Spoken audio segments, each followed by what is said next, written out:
Third example of conservation of energy. This problem looks a whole lot like the last one we did, but there's a big difference. The last problem, there was a block that slid down. This time it's a ball that will roll down.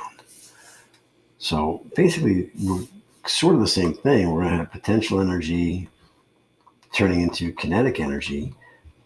But when this thing gets to the bottom, it will not only be moving through space, the ball, which does not slip, will also be rolling. So basically, we're going to have to take our gravitational potential energy, and it's going to become kinetic energy of translation plus kinetic energy of rotation. So in your reference tables, you said university potential energy is U sub G becomes kinetic energy of translation plus kinetic energy of rotation. So our mg delta H becomes 1/2 mv squared plus 1/2 I omega squared. Remember all these weird things, right? The moment of inertia. The key here, what you really have to remember from last unit, is that omega, angular velocity, is translational velocity divided by r. That is very, very, very important. We don't even know what the r of the ball is. What the heck's going on here? It's in here, it's in there. Well, watch what happens. We already figured this out in the last problem. It's 5 kilograms. This is going to be the delta H. Same thing. This is going to be 12 meters. So 5 times 9.8. 5 kilograms times 9.8 meters per second squared times 12 meters. We already figured that. That's 588 joules. We did that last problem.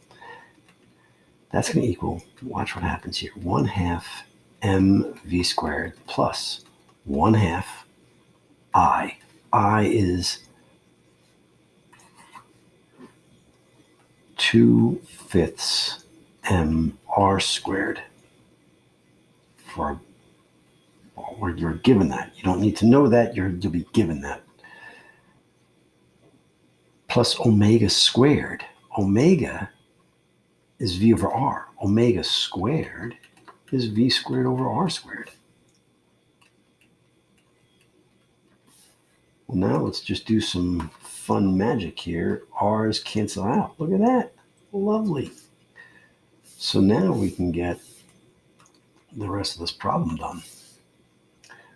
1/2 mv squared plus, what's 1/2 times 2/5 is 1/10 mv squared. 0.5 mv squared plus 0.1 mv squared. You end up with, bring over here, 588 joules equals 0.6, right? You can combine like terms here. Like terms, 0.6 mv squared. Let's divide by 0.6, divide by 0.6. 588 divided by 0.6. 980 joules equals mv squared.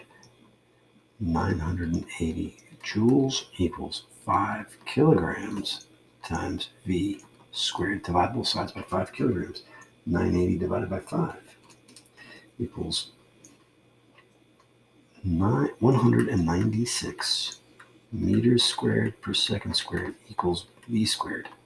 The square root of 196 is 14. V equals 14 meters per second. Now that should make a lot of sense. When the block was just sliding, it got to 15 point something meters per second. But now in this time, all of the potential energy doesn't go into translational energy. Some energy is spent causing the object to roll, to spin, to rotate. So it actually has less translational speed. because it was also spinning. Some energy is used to spin.